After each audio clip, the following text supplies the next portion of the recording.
Great. This is, if you've ever heard of Microsoft's customer experience improvement program, that is what this stuff is. Right. So it's meant for them to be able to see what people are doing with their consent, so that they can collect the telemetry data and make their products work better.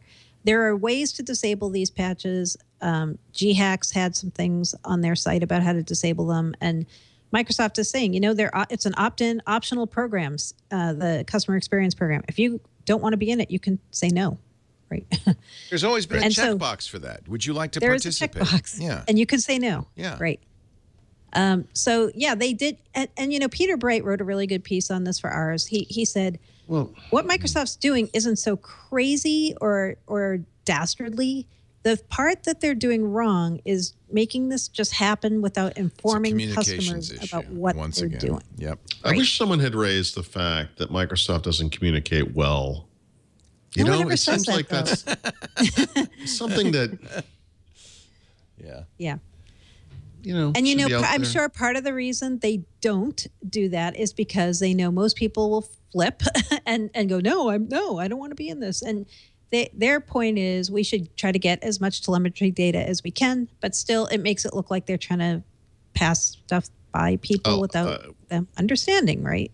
So. Right. I mean, without knowing what they're doing, my assumption here is that over the course of developing Windows 10, what they discovered was, when you force people to provide telemetry data, we can fix problems really quick, and it actually really works useful. great. Yeah. We should do some more of this in our previous versions of the OS and make it better for everybody. Yeah.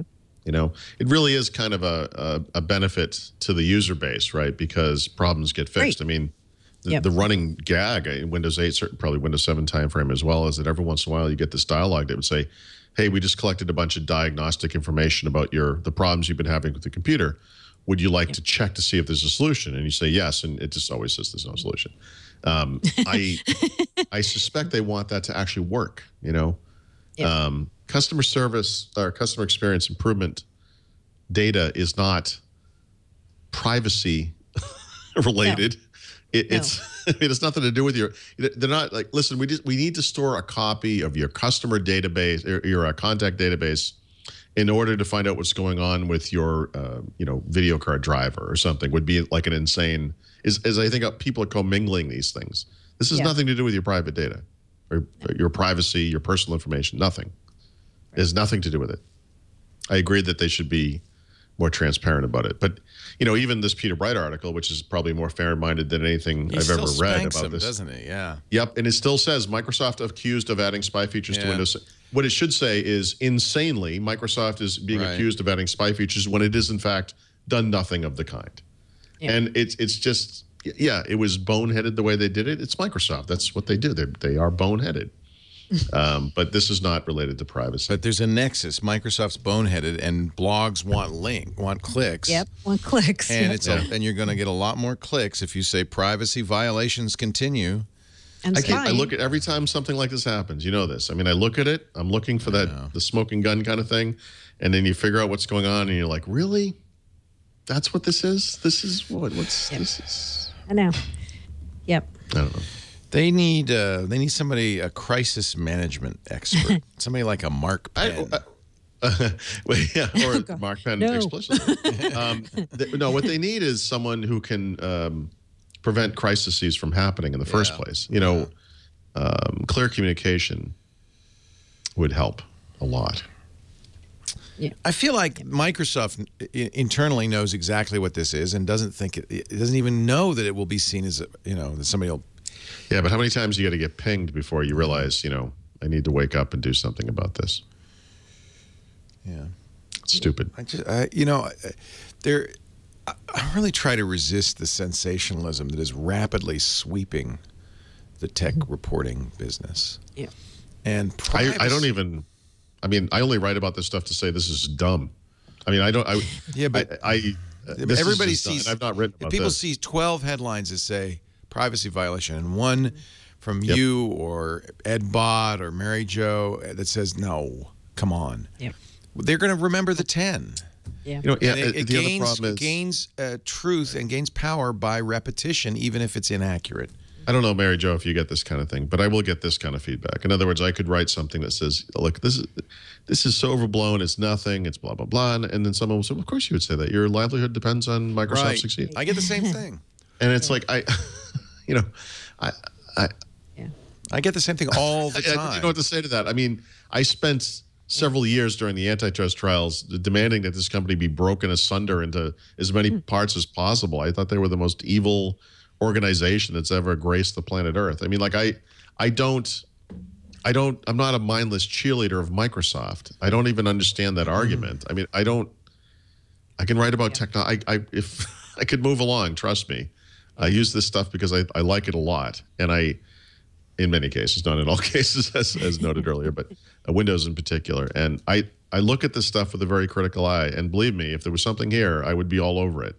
And I don't understand this. I don't understand the arguments. I'm not diminishing, although I'll use phrases like the tinfoil hat crowd, yada yada, because it really is that nuts. But I'm not diminishing privacy concerns. But if you have privacy concerns, please let them be actual privacy concerns, not made up things like this. This is silly. This is a non-issue. And then, of course, if you say that, you become part of the problem. Like, well, there you go. I'm the mouth of Sauron. I get such emails saying, "Oh, you clearly don't care about privacy." Yep. Let alone your listeners, you jerk. Yeah. No, I know. I get the same. I really try. I want to try really hard throughout all of our shows to eliminate spin and try to figure out what's so and what's not so. Yep. And we're not trying to generate clicks. We don't need to generate clicks. Right. Well, I'm not interested in things to say. Like today, Microsoft finally did respond on this. We link in the show notes to a Softpedia story where they actually say, here's what we did do and here's what we didn't do. But it took 4 days for them, or 3 days. As good as Softpedia is, but I know they're not a leading source that many people know. The Verge, we know them. Tell Engadget, tell Softpedia, isn't that a place where you download software from? What is that? Right. Softpedia. They do Microsoft news. Tell too, ours. Tell the big guys. Yeah. Mary Jo said, well, it's frustrating. How about Microsoft.com homepage? Your privacy is important to us. Actually, that would be a good place to do it. Yeah. They do have a privacy page. Microsoft does have a privacy page, but it's not addressing this latest thing. That's the problem. Like they have a set of responses that are about privacy and their services agreement and their EULA. But every time something new happens, it's like, now what about this? You know right? What? And that's not on the page. Snopes.com has been around for a decade. I still get the same stupid links to fallacious stories, to made up quotes, to things that never happened. My wife has a side job doing that with all the people, my family, who send around those mass mailings, and she just debunks everything that these nut jobs think. Humans love black and white, good and evil. They love that. Sure. It's hard to the way I think it was Larry Page, I think, has said this in his famous weird speech at the end of Google I/O, that the world doesn't lend itself to the truth, nuance, and nuance. Yeah. We don't have time for nuance. We just want black and white. Well, I don't know what to say. I mean, I don't want to speak for Mary Jo, but I mean, we're writers, and I think one of the awful things in this modern age is the decline in the attention span. And just these quickie headline things are designed to grab you, and it's like a fluffernutter sandwich. There's nothing behind it. It's just garbage. I like fluffernutters on Wonder Bread. Yum, they yum. are very sweet. Yum, yum. All right. Net Applications has given us yet another data point on Windows 10 installations, and it looks pretty good. I like confirmation bias. So what we thought. This confirms what I thought, which is that it being on approximately 5% of all the computers in the world means that they have sold approximately, or I should say, there are approximately 78 million Windows 10 computers in use, which corresponds exactly to what Microsoft said last week, plus or minus the margin of error, which we will describe as the body of people using Macs. So, but as far as the PC world goes, the Net Applications data roughly corresponds to what Microsoft said. So I think it's probably pretty accurate. Good. Okay, go ahead and do the show. I'm ordering my Moto X. They jumped the gun a little bit, 9 minutes early. So I won't be around. The Pure Edition. This, I believe, is the Pure Edition. Yes, it is, sir. Yep. You like the ebony back with like gold accents on the front there? Is there a back that is the texture of a basketball or a football? There's leather, Horween leather, but there's nothing with stitching. I don't. So I've said this before about Motorola, which is kind of weird because we don't talk about Android, obviously, and they're kind of outside the scheme of what we do. But I look at these devices and I look at this Moto Maker thing, and I said this before. I said this probably a year ago or something. I don't understand why this isn't more popular. An unlocked phone sold for a reasonable price that's a flagship that is highly customizable. You know? Should I get it engraved? Nah. No, because you're going to want to resell it in about 15 minutes. Yeah, really. Something new's going to come out. All right. All right. It looks good. Looks good. Ebony back, gold So by the front. way, a 64 gigabyte iPhone 6 Plus would cost $850. Yep. Wow. Yep. And well, if you even look at my previous Moto X purchases, this is the least expensive Moto X ever.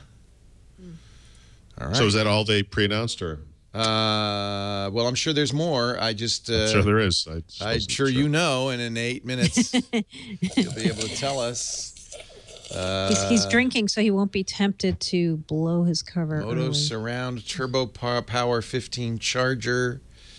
I don't know what new headphones, I guess. Yeah, accessories. New headphones. Is that all that we? No. No.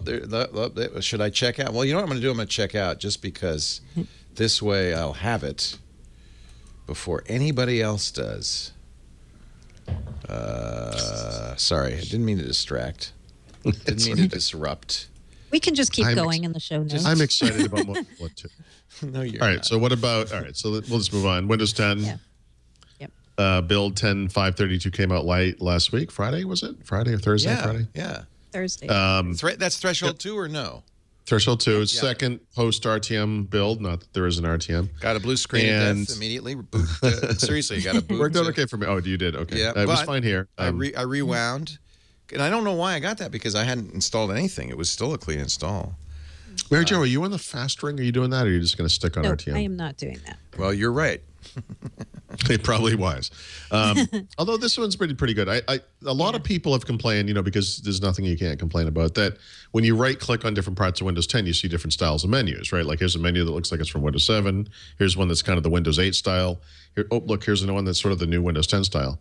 And in this build, they're starting, and actually I haven't really seen too many inconsistencies, but they're starting to just use the standard Windows 10 style menu everywhere. So if you right-click on something anywhere, File, Explorer, Universal App, whatever it is, Start menu, the menu is this kind of new modern-looking style, which I think is kind of cool. Yeah, it looks. And that's honestly the only serious. I know there wasn't much in that build. Otherwise, was there? No, but that's cool. I mean, that alone is pretty. Even the what's it called? The quick access menu that you get when you right-click the start button has been changed to that style, and that's never looked anything like this before. It's always been the same thing. So, kind of nice. In this new build, did you get that feature I was showing you yesterday when you go to Windows Update History? Yep. So I don't know if that's tied to this build. Is it tied to this build? Because I didn't. So I'm not on the fast ring, but I got it on the RTM build. In other words, what you do is you look at your update history, and then there's an uninstall updates link. And there's I do see uninstall updates now. If you look back at your Windows Update history on the RTM build of Windows 10, you can uninstall particular updates, which is nice. Except that also you uninstall preview builds. So when I click on it, what I don't see is updates. I only see Adobe Reader in there, which is not an update. And I see updates when I click on it. You do? Yep. That's interesting. It might be because I'm on a fast ring build. You're on the fast ring, right? Yeah, it might be different. So that's kind of handy because people are complaining about various updates and having issues with them. Even though we don't know what's in these updates, sometimes you have an issue with an update when you get them. You want to roll back easily. Yeah. Speaking of that topic, sorry. About knowing what's in your updates, we had heard from Microsoft, including Gabe All, our fearless ringleader, that Microsoft was not going to let people know what are in the Windows cumulative updates for Windows 10. Last week, there were a bunch of reporters who were on campus at Microsoft talking to Jim Alcove, who is head of the enterprise part of Windows. And he said to them, we are looking into providing some kind of maybe changelog is too strong a word, but some kind of information to business users about what are in Windows 10 updates. I think they have to do this. I don't even think this is really an option, especially for business users, because if they don't do this, everybody's going to want to be on the long-term servicing branch because they're going to be afraid of what is in these updates and they won't want them. I think, I don't think Microsoft should have to tell them every single thing that is fixed, but maybe a top 5 list or something like they do. If you ever look at the Surface history update page, they give you, here's 5 of the biggest things we fixed in this firmware update. I think they could do that as well for Windows 10 users. And I actually don't see why they couldn't do it for power users who are consumers too, but they have only talked about possibly doing this for business users. We don't know when or how they're going to do this, or even if but they definitely are saying they're hearing this feedback that they need to do it. So that's a good thing. I think they need to do this. I find this whole thing to be like a curious regression. I sort of understand the forced update thing to an extent, but I think a lot of the optional stuff should always be optional, like some of it I don't quite get, Yeah. The thinking on their part, as they've said a few times, is, hey, on phones, we just push updates out to you guys and you take them. You don't even know what's in them. You just take them. But I feel like PCs are different. I don't think it matters. I mean, I would say if you want to know what that is, you should always be able to find out. It's true that most people probably don't care. That's fine. But that's true. For those people that want to feel good about it, make sure it's something that they understand and would allow. I don't understand why you would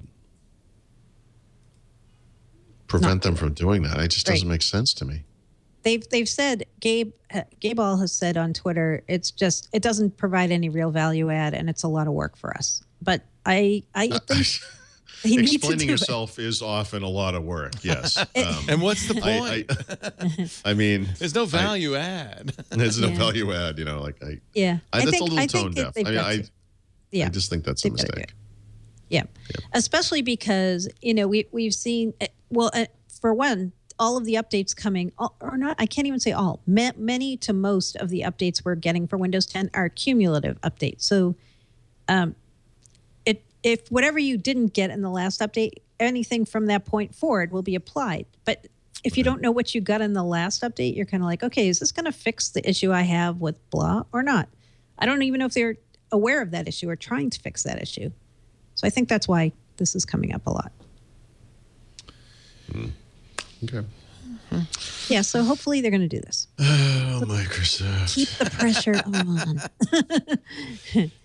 We should just talk about shaving. Yes, thank you. It never lets you down. Harry's never lets you down. That's kind of why I'm a Harry's fan. Best razors, best price. They bought the factory so that they could design these razors to their precise specifications and then sell them directly to you, which means instead of paying like $4 for a Gillette Fusion blade at the drugstore, you're talking half that. So you're going to save literally, I don't think people add this up, but you may save like $100 a year on blades. And by the way, these are better blades. These are better blades. Shaving is not fun unless you have a shaving system that makes you feel good, and that's what Harry's does for me. Shaved with Harry's this morning. Now, I got the Winston kit. That's the beautiful metal handle. I have it engraved with my name, Leo, on it. But they have that one. I think is $25. There's also the Truman kit, plastic handle, very colorful, $15. Both the kits come with not only the handle but 3 blades, the travel cover, which is very handy, and your choice of cream or foam gel, foaming gel, which smells fabulous. They also have a little aftershave that I really like. Go to Harry's, HARRYS.com. You're actually going to get $5 off when you say use the offer code Windows. Say you heard it on Windows Weekly. Actually, just use the offer code Windows. That's our offer code, and that makes the Truman kit, the starter kit, $10. That's a great deal. Great for a gift. And once you start becoming a Harry's user, you're going to never want to go back. That's when you get the subscription and you get the blades and the cream or the gel delivered on a regular basis. HARRYS. Enjoy your shaving time. I'm kind of a sucker for this stuff, the razor stand and monogrammed and all that stuff. Great shave supplies, great shave plans, great blades, direct from the factory, harrys.com. And do yourself a favor, save $5 when you use the offer code Windows at checkout. I love it. Paul Thurrott, Mary Jo Foley. We're talking Windows on Windows Weekly, Microsoft, as we always do. Trying to keep Paul from, slitting his wrists. It's a nice thing about those Harry's. No, I probably shouldn't bring that up. Never cut that part out. So far, so good, Leo. He's still with us, my friends. Windows 10 Mobile. We've seen so many pictures now of what are they? City and Talk. City Man and Talk Man. City Man and Talk Man. It's one of those things where you feel they're still not out, but you feel like they're out. Yep. Yeah. What do we know? Yeah. Paul's got the pics on his feet. How was this? I forget how this was. I guess there were two different things that were leaked, but there were leaked what are believed to be press images of these devices. They right? look like that. Those look like the real thing. The so real deal. obviously a phablet class device. I think it's 5.7 inches, if I remember correctly, and then a phone class device. Basically the same specs, a couple of differences. Peer view camera, which is nice. The weird one, if you look at the one on the left, if you look at the side view on the bottom, I think it's on the bottom, right there, sorry. The button layout is completely different on that device for some reason, and this corresponds with what I had heard a few months back, where the volume, instead of a volume rocker, there's separate volume up and down, and then in the middle is the power button, which is like, why? Oh, why would this be different? That's a recipe for disaster. Yep. And then that's the camera button, right? Yeah. So they do have camera buttons, which is neat. But, and on the black one, which I don't know which one is which, but it's just got a regular volume rocker, a separate power button somewhere else. What you're seeing there has been the consistent button layout on Lumia since the very first one. Mm-hmm. The blue one, no. And why? Because Microsoft. Who knows? Crazy. Isn't it something about using the phone one-handed? I'm kind of remembering this is connected to that somehow. Don't make up excuses for them, Mary Jo. This is a mistake. This is in the back of my mind why they're. The other phone you don't use one-handed. Or it'll let you reach something that you couldn't remember. Do you remember what I'm talking about, or am I just making this up? I don't know. I mean, I don't know. I don't recall a reason for this. I just knew that it would be this layout, and I disagree with it, whatever the reason. I think the consistency is nice. I think for a lot of people who are Lumia fans or longtime Lumia users, the ability to have a camera button again is like really nice, because that's been missing on most of the devices they've released over the past year. So I don't. Yeah, and we're pretty sure they're going to be called 950 and 950 XL Talkman. Yeah, that's like the recent news, right? Yep. There's a picture of Munchkin underneath, right? Munchkin? Who's Munchkin? Is that little dock thing? Yeah, this is Microsoft's what the Continuum dock. Yeah. Right, so this will enable their phones, or any Windows phone, I would imagine, that supports this or has the right chipset to work as a PC. And so on the back of this, there's DisplayPort, there's HDMI, there's 3 USBs. Okay, that's and then cool. there's another micro USB. Yeah, it is. Yeah. That's cool. So you connect it to a normal monitor. Mm-hmm. Yep. Wow. Yep. Yep. Yeah, this is one of the only things. for the City Man, not for the Talk Man. Right. It's only for one of them. I think so. Yeah. It's we're still working with pre-release info. It's kind of hard to say. I mean, this won't be available on all devices immediately. They do have ideas about bringing Continuum down to lower end phones, and we'll see how that goes over time. But yeah, I think right away it's just going to be one of the two. Plus, we saw that new Acer phone today. It has Continuum capabilities too, right? Yep. So it won't just be Lumias, but this is one of those things when Nadella was talking about we need to differentiate and be in the market in places and ways that other phone makers are not. They talk about Continuum as one of those things. So yeah, it's going to be a big push for them. I'm sorry. I think they look good. Yeah. I think these phones look good. I think I would call them premium phones, not top of the line flagship phones. And this is not like some people have been asking about Surface phones. Neither of these are Surface phones. These are Lumia phones. Right. Should a Surface phone happen, that's still next year at the earliest. It's Right. Yep. That's right.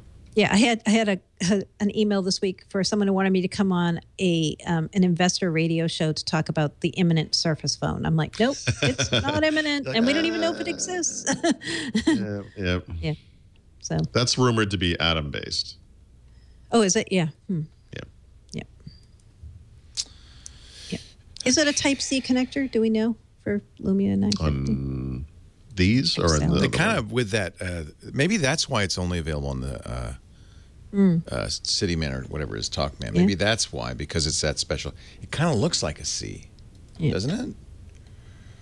Am I wrong? I'm not. Let me see if I can find the picture I have of this thing. There were specs on. I think Windows Central had. It's not specs clear from the picture. Ago, right? All right. In other words, right, the connector, I mean. But is it USB-C or is it... I bet you it's C because, well, I'm just thinking, because that way you can get all that stuff out of that, and it could be a PC. And I bet you that... You're talking like this company makes sense. I don't know that... Well, I'm looking at the original spec leak from Windows Central on TalkMan and CityMan. Both said they had USB Type-C. They did. Okay, then I'm not going to... Both. Yep.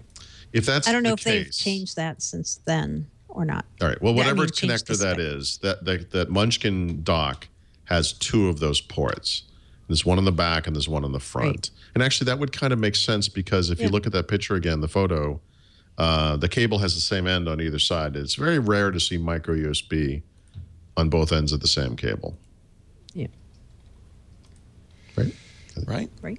Right. Right. Right. Good. Cool. Yeah. Very exciting. And do you have a time frame for that, sucker? For which one? Any of them. I like to continue. This holiday season. This holiday season. Yeah. We think they'll be announced in October. I bet they won't go on September, sale till later. Yeah, November. Yeah. I mean, for one thing, they need Windows 10 Mobile, which has not RTM'd yet. I mean, Microsoft could put the operating system on those before it RTMs and then just update it when you get the phone, but we don't know. This really looks like Type-C to me. I'm almost certain that's Type-C. Yeah, no. Now that you say that, I'm starting to come around. I think you might be. I think you're right. It can't be makes USB. More sense. I mean, well, it could be USB to go. Well, it could be, but you don't see. That's very unusual to see the same. Right. Yeah. Yep, that's right. This looks like. I mean, I have quite a few Type-C cables now, and this looks like a Type-C to me, which would be very interesting. It would also explain why it's CityMan only. Although it could be a processor thing or whatever, right? Right. CityMan's the phablet. It's the bigger one of the two. Yep. All right. Fun. I don't know. You act like I'm a no. So it's afternoon. You can now tell me about the new Moto 360 watch, right? Yes. Just ordered one of those. Yes, I can. Too. It's pretty. It is pretty. And it's actually, round. People were embargoed, I guess, on this, but their reviews are actually coming out now. So obviously, people got access to them. Bastards! I hate it when they do that.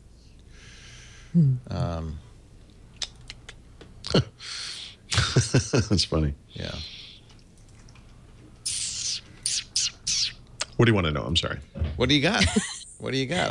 Anything to tell? All right, so anything to tell Papa Leo? Yeah, I can tell you about it. So obviously second gen watch from them. I guess let's see if I can find my notes here. There are going to be different models of it this time. They're going after women as well as fitness type people. They also have a 46 millimeter, a giant one. Yeah, so there's two sizes. 42 is what's considered manly to begin with. Yep. So I don't know. Needless to say, I went with the 46. Yeah. Super manly. We're manly men.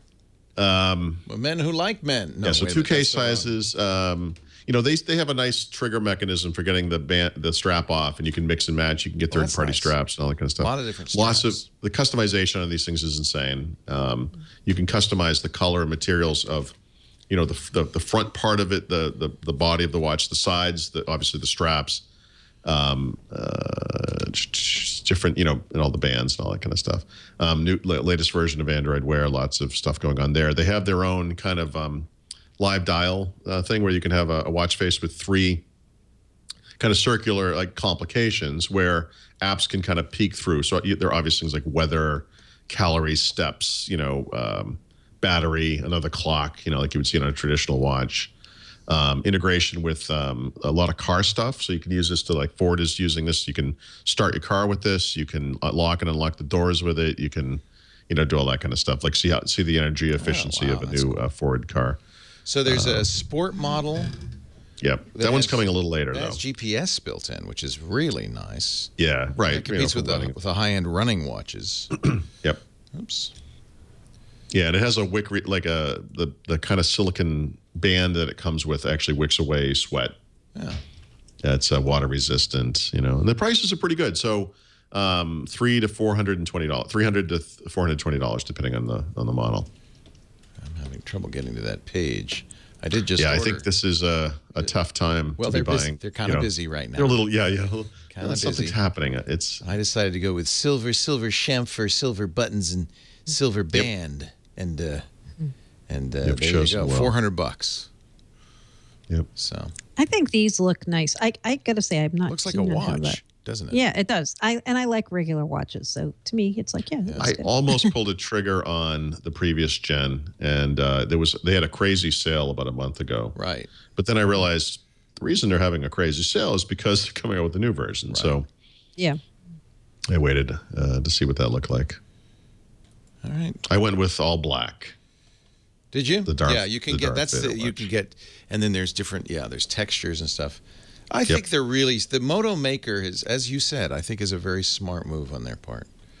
Yeah, and I'm just amazed this isn't, you know how big of a deal this was for the PC industry. Dell did this, I don't know, first, but certainly best. Apple, of course, came on board at some point, and they've been doing it ever since. I mean, to me, it's such an obvious, an excellent thing to do, and I just love the way they handle it. I just think personalizing stuff like this, especially really personal devices, phones and watches, is such a big deal. I mean, I really think this should be successful. And when do they ship? End of the month. End of September, I think. Wow. Yeah. They've got micro knurling or no. Yeah. Knurling. What did you see for a date on the Moto X, by the way? Was it like September 17th or 19th or something? 15th. Okay. And then September 29th, I think, for these, for the watch, yeah. And then the black, silver, or gold. All black, baby. You went all black, huh? Black band. Yep. Actually, that's pretty attractive. That's what my regular watch is. All black. It's good. I can make it. Yeah. Or do you want it, or did you get it knurled? No, I didn't. I didn't go metal. No knurling. You just went all. No knurling. No, all smooth. All smooth. Smooth as a baby's butt, and Leo. you went black leather, not the. There you go. Yeah. That's it. That's the one. Or you could have opulence. Yep. And get gold all the way. Yep. I just like how you can really mix and match. Isn't that great? On this, Yeah. They also have the smallest bezel, I guess, on any watch. And so they had a comparison of all the smartwatches, and there's a kind of a ratio of screen to the size of the device, like the size of the face of it. And this thing is in a completely different category than every other smartwatch. Still have the flat tire, which is interesting. The flat tire. Where's that? This is the bottom of the old 360s had the same. Oh, problem, yeah. Where I guess the screen is connected or something. I've got used to it. Doesn't bother me, but some people it bothers. Right. Nice. There you go. And this is Lenovo. Yeah. I mean, it's, they're in Chicago. They're really. Right. I really feel like they're kind of independent. Yeah, just like ThinkPad is in North Carolina. Right. They're still there, so it's their own thing. Yep. Let's see. Cortana can translate. I like this. I didn't have time to write this one up today. Do you know anything about this, Mary Jo? So the basic deal. About the news announcement. Well, Bing has always had pretty good translation, but it was through the Bing app. Well, we're getting so close to Babelfish here, right? Obviously, on the PC, this is kind of interesting. It's always language translation is always interesting in some ways, but the ability to be out in the world and speak to your phone and say, "How do you say where's the bathroom in Spanish?" or something, and instead of flipping out a book and or looking it up on the web and typing in the phrase. I mean, I just think that we're one step toward the thing they have in Skype, which is the auto translate on the fly. I mean, the ability to do that kind of thing out in the world, I think, is really cool. So we're getting there. Right. I mean, you could pull up the Bing Translator app on your device, right? But this just takes away one of those steps. You can just say, "Hey, where's Hey, Cortana, text?" how do you say?" Yep. Yeah. Yep. Cool. Yeah. And they support quite a few languages too, for the translation. Yep. Some very not what we consider mainstream ones. It's really interesting to me. me. Like French, yeah. So it's I could have used the like Vietnamese. Urdu of natural and languages. Estonian and interesting Vietnamese languages. was great. Yeah. I could have used that on my trip. Wouldn't that be handy? Yeah. Google Translator's done this real-time translation. It's pretty amazing. Yep, it's good. And Bing has had this for a while. Does anyone know this? Someone did this. There was a camera-based translation thing where you could hold a camera up at a sign in the real world and it would translate it on the screen. That's still in Google Maps. And that's a Google thing. Okay. Yeah, that's Google Translate. Yeah, Translate now and again, it's not available on Windows phones. I'm sorry. Has 3 buttons. You can write, you can take a picture, or you can speak, and it doesn't matter. Same app, doesn't matter. You choose how you want to input. And if you use speak, you can actually go like back and forth without pressing any buttons. We tried this on iOS today. Tony Wang, who's a longtime editor here, speaks Chinese, and so he said it was quite accurate. It was usably accurate. Right. So for at least for kind of tourist tourist Chinese anyway. Yeah, pretty impressive. The Babelfish is coming. Yeah. Unlocked Surface 3G, 4G, LTE. What is that? This is the 3rd time this one's come up, but I want to say back in June or July, Microsoft announced that the Surface 3 in 4G LTE format would be coming to the United States, and that AT&T would be the first carrier to have it here, but that they would also be selling unlocked versions. And then they had to quickly correct that story because, in fact, the unlocked version wasn't coming until late August. And then, of course, late August came and went, and they had to correct that because actually now it's coming in late September. So that's when it's coming until they change it again. Just the unlocked one, right? Yeah. So you can get it from AT&T now. It's coming to other carriers later at some unknown time. T-Mobile. And then the mystery carrier is Verizon in this. I wouldn't expect much from Verizon going forward. You know what? They originally announced they were also going to offer the Surface 3 with LTE. And then nothing. Right. In fact, I asked Microsoft this week for an update, and they said, we have no additional details to share regarding Verizon. Yeah. So anything could happen. I don't mean to dump on Verizon per se, but I do know, speaking to people at Microsoft, that they're on the outs with Verizon and that their new strategy with mobile going forward is to work with the carriers they actually work with them, and Verizon is not one of those carriers, and I fully expect them to be dumped from anything Microsoft going forward. So I'm worried about this.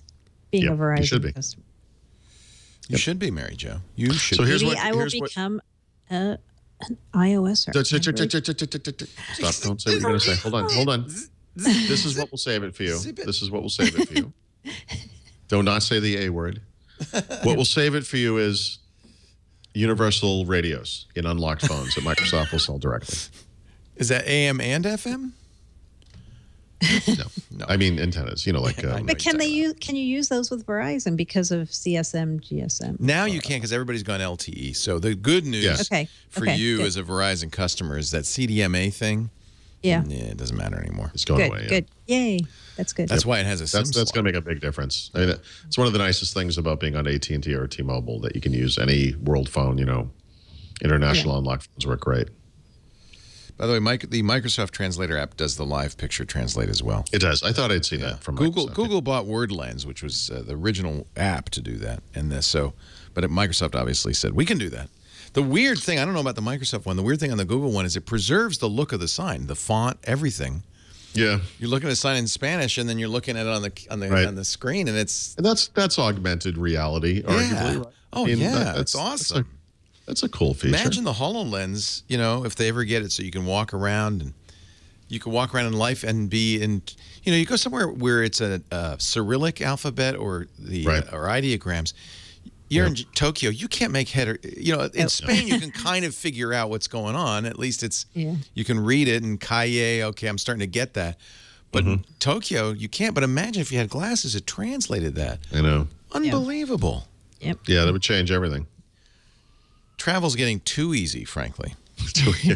Right. It used to be travel was broadening. Now it's just going abroad. Wow. I have wasted my life. Now it's just a long ride and somewhere else. Now it's just sitting on a cramped airline seat next to someone. That's exactly right. Smells a little funny. It's and a wants bus to ride to somewhere else. It's a ticket to Indiana. My tour of Starbucks of the world. Yeah. Kentucky Fried Chicken. Everywhere. Everywhere you go, Kentucky Fried Chicken. Sad. Sad. Xbox One Elite. If you and I aren't elite, what are we, Paul? Is this the well, wait a minute. Now the Elite originally was the controller, but now this is a whole thing, right? Yeah, so there's an Elite controller, remember, $150. Yeah. By the way, I saw that thing in July and played around with it. It's actually kind of awesome. I want it because you could unplug it's not bits $150 awesome, but it's $100 awesome. I mean, I wish it was a little less expensive, but it is really nice. And now there's an Elite bundle. So obviously you get the controller. You get a full terabyte of storage versus 512 or whatever. It's a hybrid drive, meaning there's some SSD backup to the main hard drive, probably just for caching and speed. And is there anything else? I think that might be it. I think that's the deal. There's no Connect. It doesn't include Connect. That's weird. No Connect, yeah. Why the hell? Because that's $100 extra right there. And remember, this controller is $150. So when you add the extra storage plus the controller, you're basically getting the hard drive for free. So if you wanted this controller and don't have an Xbox One, I mean, this is the thing to get. It's a good deal on that note. But a lot of people are looking forward to what different people call like an Xbox One Mini or Micro or whatever, which is like an optical discless version of the Xbox One, right? Which in a slimmer package, one you could actually bring around to people's houses and do LAN parties with. Because I can tell you the one thing I'm never going to do is throw this thing in a bag and carry it anywhere. I mean, it's delicate and big, and it's just not travel friendly. But I think it was Phil Spencer. Microsoft just denied it. Xbox. Yeah, they said it's not happening. Yeah, but that doesn't mean it's not ever happening. I mean, obviously, that's true. They're gonna just not this. Yeah, they're gonna go. Yeah. They'll go with cheaper components, smaller components. Whatever. There'll be a smaller Xbox One someday.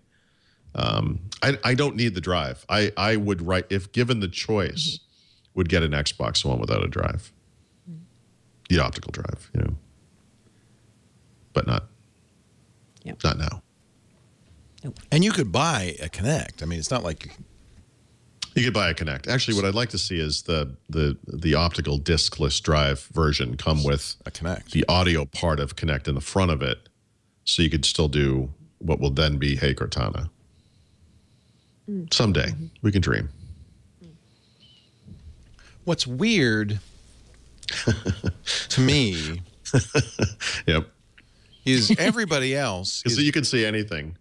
Yeah, Mary Jo, you stole my beer pick. You know what's weird? You know what's weird to me? No, what's weird to me is that everybody else is putting the rumor is the new Apple TV will have voice. Fire TV, which outsells the Apple TV, has voice. Has voice, yeah. The Shield has voice, the Android TV.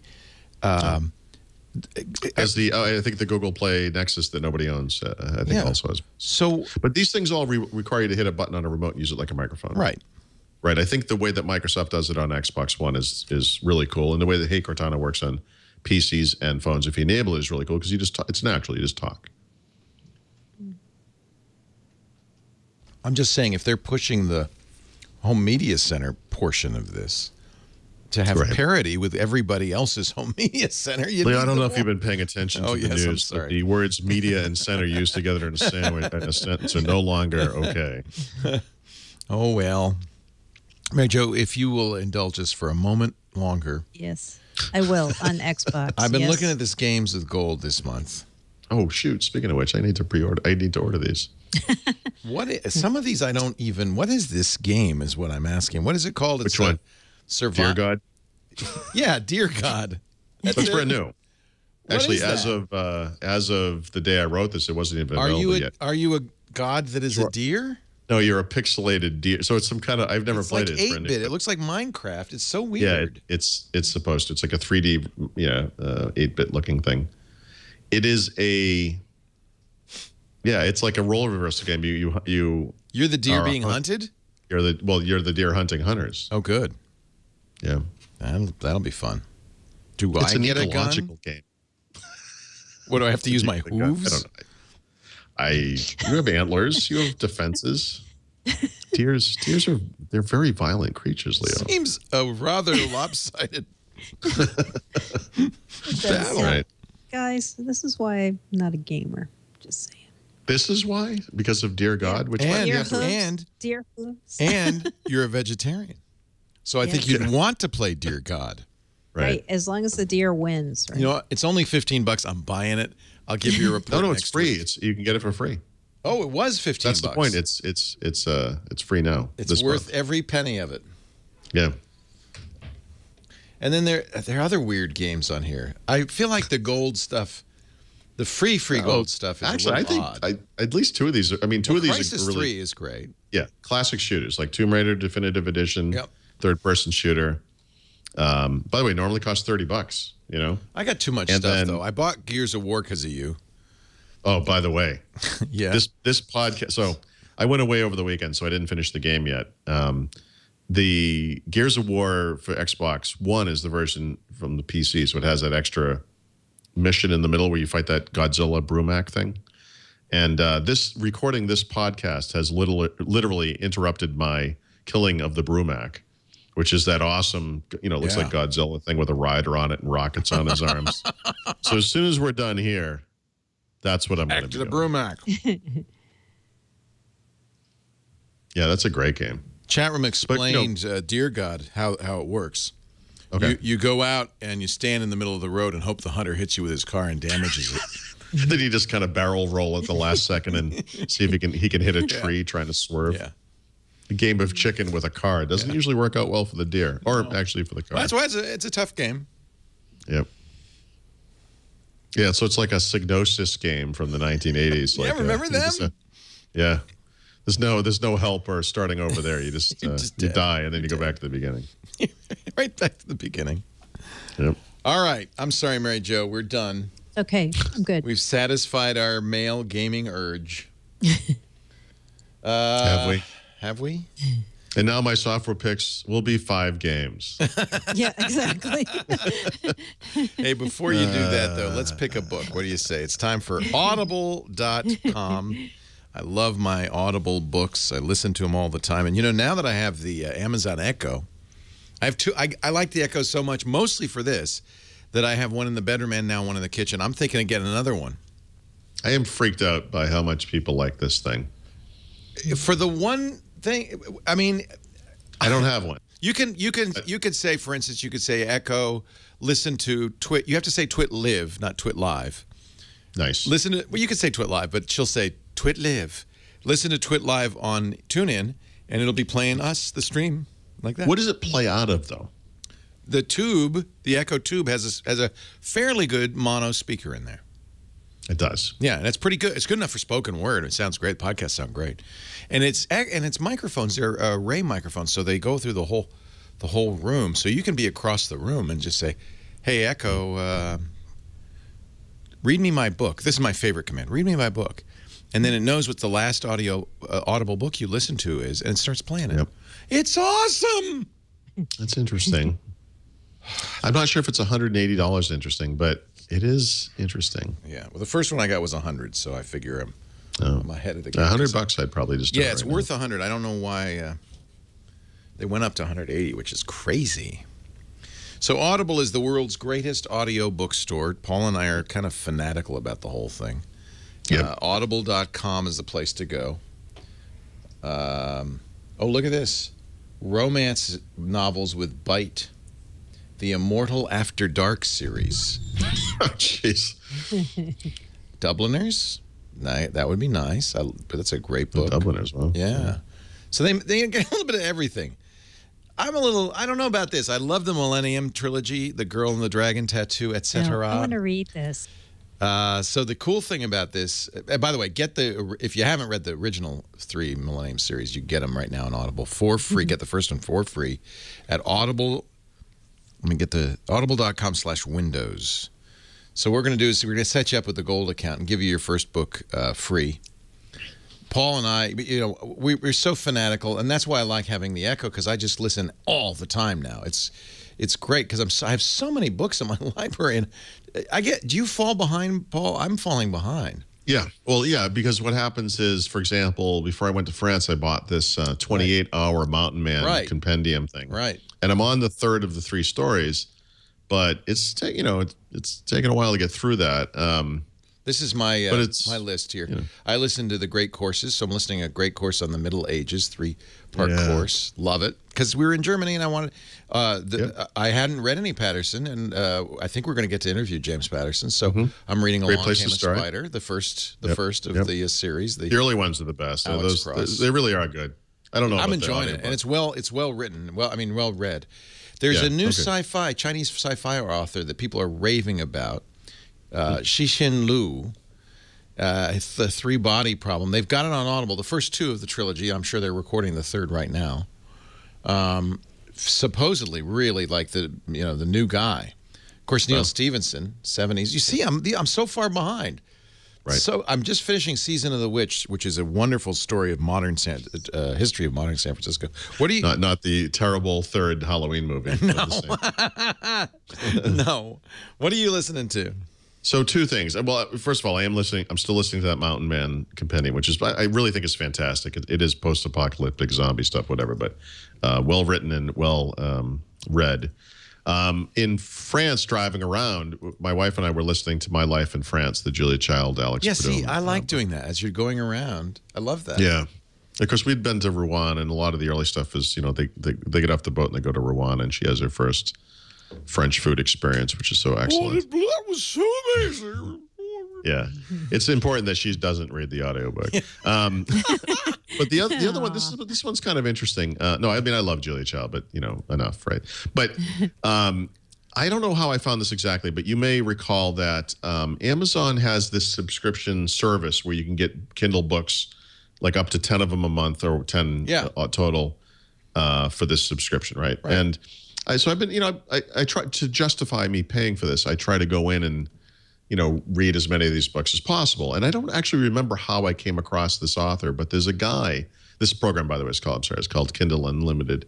There's a British author called Mark Edwards, and he writes, actually, they're kind of like James Patterson style in their pacing, and they're shorter books, 300 pages or less or whatever. And they're all about like some person or people being put into some kind of a danger, and it's a mystery about what's really going on, and it's never actually supernatural or never actually like what it seems like it might be. Oh, it's like Scooby-Doo.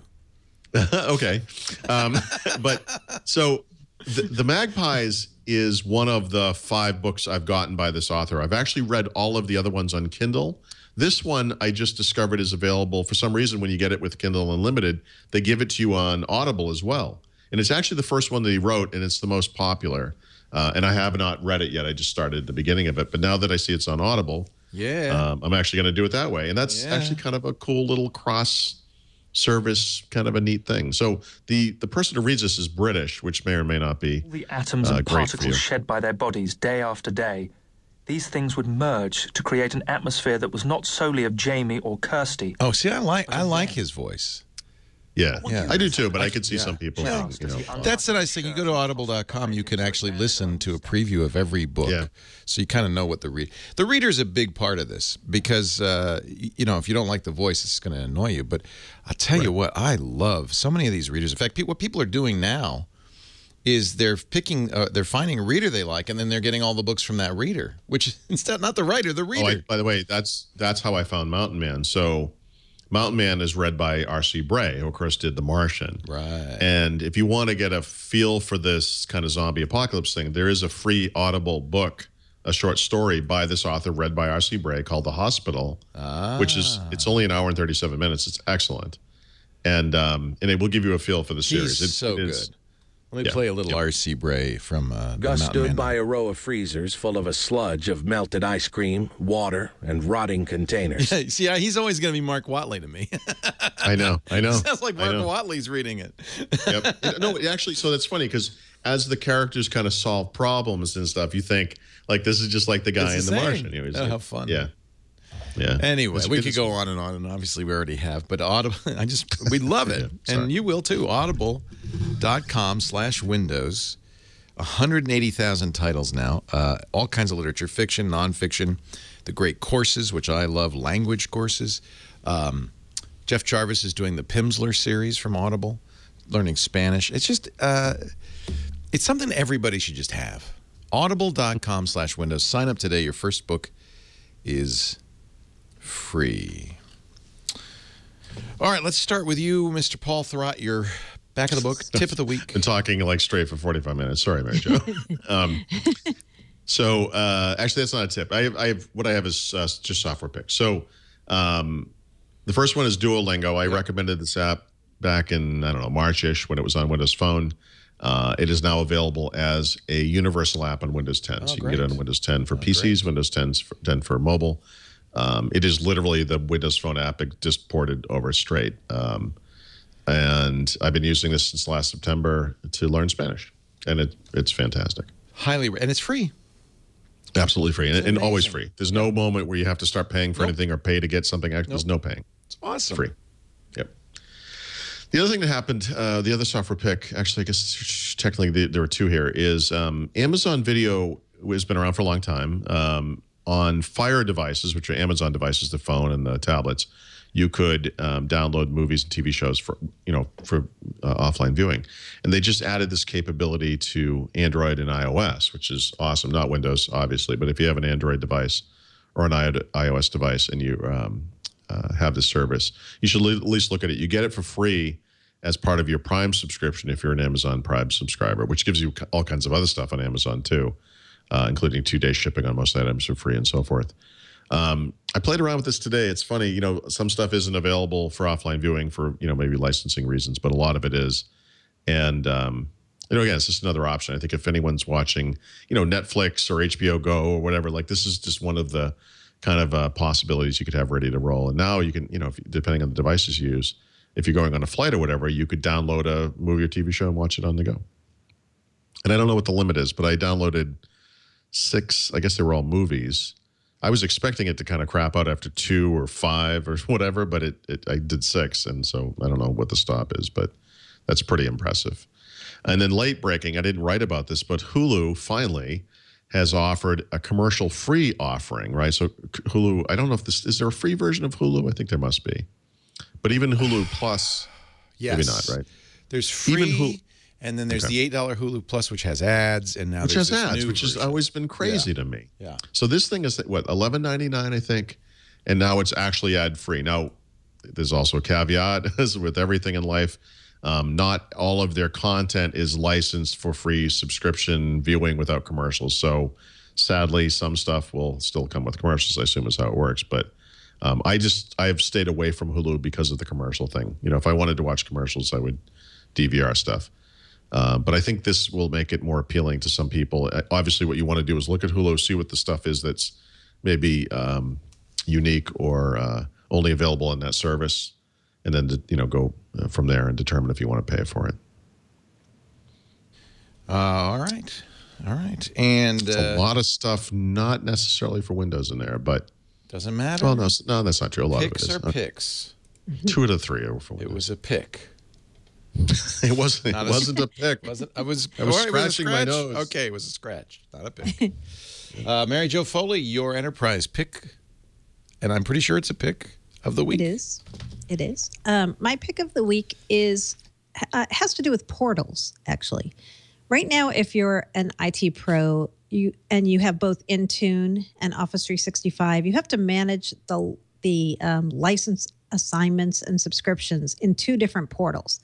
2 portals is too many. So Microsoft is trying to merge the Office 365 portal and the Intune and Enterprise Mobility Suite portal. This is going to happen by the end of September, so that if you're somebody who has subscriptions and licenses in both of those things, you'll have now you'll be able to just go into the Office 365 portal and manage both. It doesn't mean that Intune's becoming part of Office 365. It just means Microsoft's consolidating the management of the licenses for those things into the Office 365 portal. So when I tweeted about this today, and everybody's like, yes, whoa, fantastic. Just because it's so much easier, you only have to go to one place to do your license management instead of having to go to 2. So that's coming very soon, end of this month. One portal to rule them all. One portal. And patches. No patches. No patches? No, this is the codename pick. Oh, what is the codename pick? The codename pick, sorry if you're seeing a bunch of things. Oh, no, I just have the wrong link. You have the wrong link. Me, that's why. You. I will go fix that. I clicked the link and I read the title and I thought, well, I don't know what this has to do with anything, but I'm going to say the words out loud because that's how I am. I have had nothing but you trouble. tell a radio guy, just keep reading, Leo. That's right. No dead air. You'll be fine. Makes no sense. I don't care. Online today, I have just entered so many links and had to go back. No, I clicked the link and I should have. No, foolishly you clicked the You foolishly clicked the link that was in the notes. Yeah. Exactly. Let's talk Project Sonar. Project Sonar. So this sounds really cool when you hear what this is. It's malware detonation as a service. That sounds cool, right? That you're going to have a detonation chamber for malware. Will there be deer hooves? There will be no deer gods. There will just be detonation. That would be a fun game, actually. This thing, Microsoft's not helping with what this is. Somebody tipped me to the fact that if you go in the Microsoft Jobs site, there are a couple of jobs for this thing called Sonar. Microsoft already uses this technology inside of Windows to get rid of malware through the IE zero-day sandbox technology that they have. They also are already using it with Exchange Online as well. So what I think is going to happen is Microsoft's going to take this technology that they've been using internally to get rid of malware and isolate malware and somehow bring this out for customers to use in their own data centers. The way the job posts are written, it's not entirely clear if Microsoft will just say, here, customers, you can take this detonation as a service thing on Azure and use it yourselves, or if Microsoft will be the one detonating the malware and then giving users the option to look at reports and do analysis on what happened. So right now we don't know the details. We don't know when, we don't know how or how much, but this Project Sonar thing is something that they're staffing up. They have a small dedicated team. They're building this out and somehow seem intent on getting this technology in the hands of customers. So it should be pretty interesting. That sounds good to me. It does, right? Yeah. I'll take it. Speaking of which, I'm going across the street to get your beer pick of the week. This looks good. Have you had this? This is one Mary Jo and I are completely copacetic on this one. Oh, nice. So the beer pick is from Lagunitas, right next door to Twit. Our local brewery. It is. And they make a barley wine called Gnarly Wine. And the 2015 version is out now. If you've ever had a barley wine, it's Paul called it the port of beers. That's pretty much what it is. It's also 20 proof, 21 Yeah. proof. 20 Yeah. Oh, yeah. No, it's you can feel the sugar as you drink it. It's You can. It's very caramely and sugary, and it's something to have as a dessert. It's 10.5%. This particular. It's that sweet? Very it's sweet. Yep. Yep. But it's really You good. can almost feel the graininess of the sugar in the liquid. Like it's. You can. So what is a barley wine? What does that mean? Remember, we looked this up one time because my favorite beer is the barley wine from the local place, and I've never seen anyone else do barley wine as good as they do until I had this. Yeah. And actually, You really like this too, Paul, huh? Yeah, he loved this it. is one of the best beers I've ever had. And I bet you it's across the street at the Petaluma Market. I'm running across after the show. Yeah. Yeah, another way of talking about it is a strong English ale. That's the technical definition of what a barley wine is. But usually it's just a very high alcohol beer. One of the highest of all percentage-wise alcohol. But it's really good if you're in the mood for something very sweet, dessert-like. It's not something you just drink willy-nilly. No. But it's good.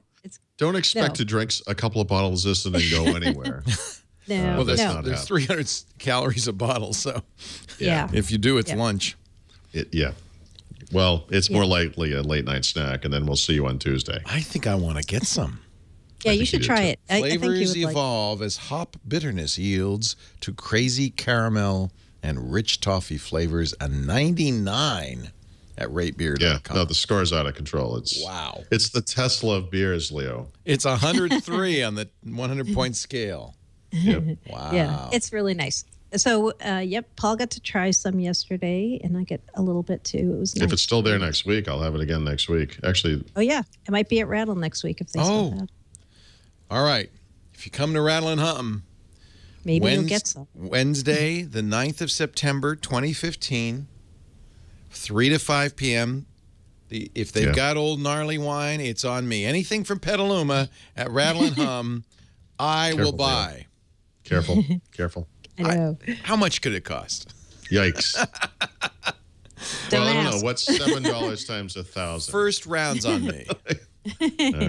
First, I didn't ask Lisa about this, but the first Lisa's round's over on there me. like, nay on the beer nay. I think there are I think there are also issues about us buying alcohol, but I think I'm not saying it's going to be a formal thing, but come up to me, say the secret word gnarly wine, Yikes. and I will buy you one if they have it. You better tell them.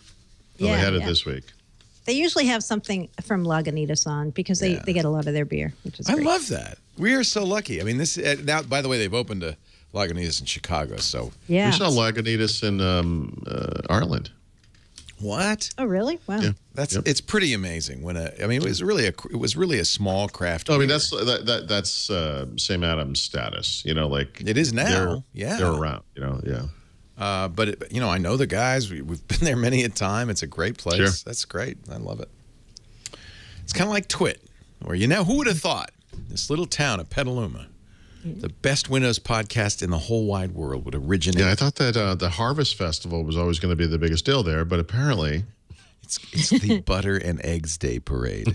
right. We love butter and eggs. All right, Mr. Thurrott, Ms. Foley, thank you so much. Mary Jane Foley is at allaboutmicrosoft.com. That's her home on the internet, the ZDNet blog, where she plies her trade. Did you just say Mary Jane Foley? Joe. Mary Jo Foley. Did I say Jane? I think I thought I said Joe. It took a second for it to kind of register in As the long back as of you my don't head. say all about Android, like has been said in the past. I've said that you're the host of All About Android? No, you never did. We Oh. won't say who. He's going to get a stroke. You did not. Paul Thurrott. He is at Thurrott.com. Can't get that wrong. Paul Jane Thurrott. Paul Jane Thurrott. Gene Thurrott. Yes. And both of them do Windows Weekly. Now, next week, as I mentioned, 11 a.m. Pacific Tuesday, September 8th. We're going to do it a little early. Thank you for being flexible on that so that we can cover Wait a the minute. Apple Are you announcement the flying next to day. New York on Wednesday? Flying Wednesday, red eye. Okay. I'm going to Wow. try that new JetBlue thing, the Mint. Yeah, the mints. That's going to be Oh, sweet. yeah, that's nice. Lie flat cross country is kind of dopey because it's only a 5-hour flight. Yeah. All you're gonna do is fall asleep and they go, "What?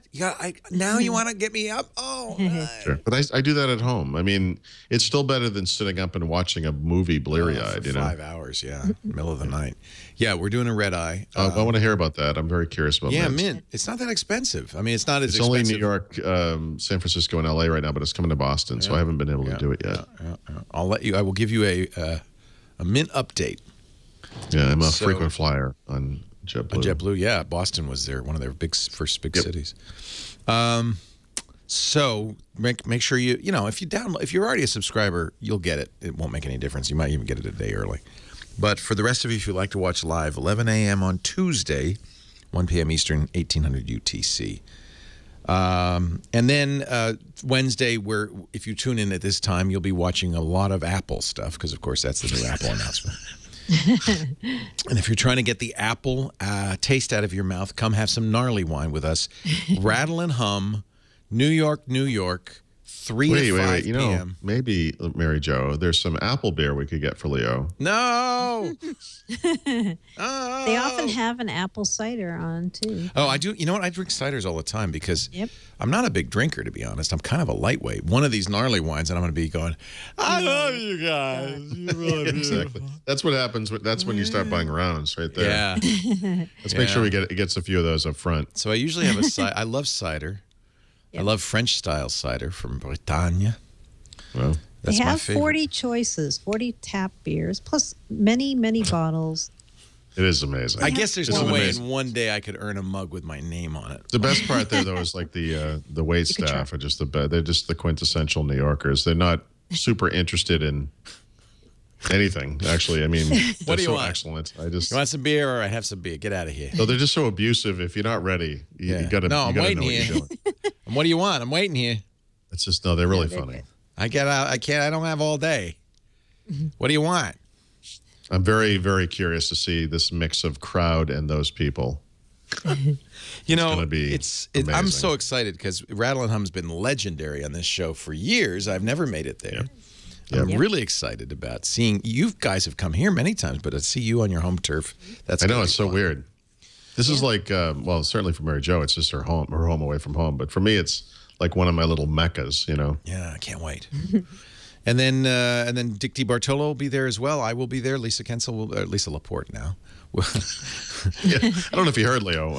I heard she married some doofus. Yeah, she's off the market.